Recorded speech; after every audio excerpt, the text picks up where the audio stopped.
I think that you have a lot of good ideas and they resonate with me. So I guess I just want to have a better understanding now of who you are, your story, and what the hell made you decide to make this crazy decision. Why are you doing this? At times it does feel like a crazy decision. People heckle me online and stuff like that. I think all the people in my race are better than the people on the Republican side. And I think we all have a pretty good grasp of more or less what the problems are in our country. I don't know that we can all relate to those problems in the same way.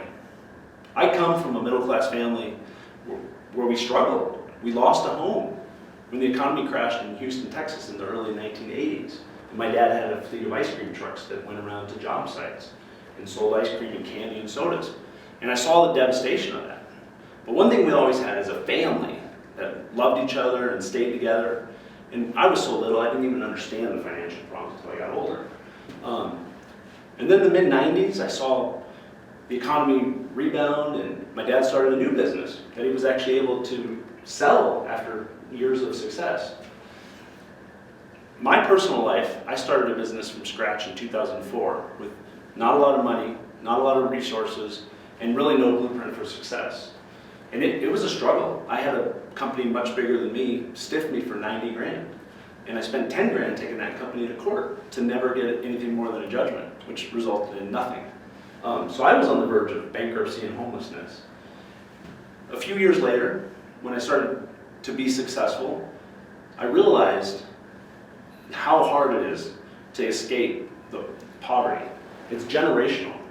So I created these scholarships to give back to people that maybe otherwise wouldn't go to college, or instead would have loads of school debt. And then in 2019, my business was going well, and it was primarily my focus. And when I was in that car crash, pushing my 2-year-old son in a stroller across the street, he was fortunate to get missed by the impact of the truck to the back of his head. But I laid 76 days on a couch, and I realized that as a father, financially I was much more successful than my father, but our family wasn't as close. I was on the road all the time, and I realized I wanted to be a better father and a more present husband. And so I kind of made a decision to shrink the business over time. And now we've shrunk it to the point where we have one full-time employee. But our family's much more happy. And now I see the problem that my son is going to inherit a country that is unrecognizable to what I grew up with. We have a Congress that doesn't solve problems. We have Republicans entrenched in their division, unwilling and unable to get things done with Democrats. And instead they add trillions of dollars in new debt that will have to get paid back by somebody at some point. So I want to go to Congress to solve problems. I've got a history of solving problems. I avoided bankruptcy and homelessness through hard work, determination, and problem-solving skills.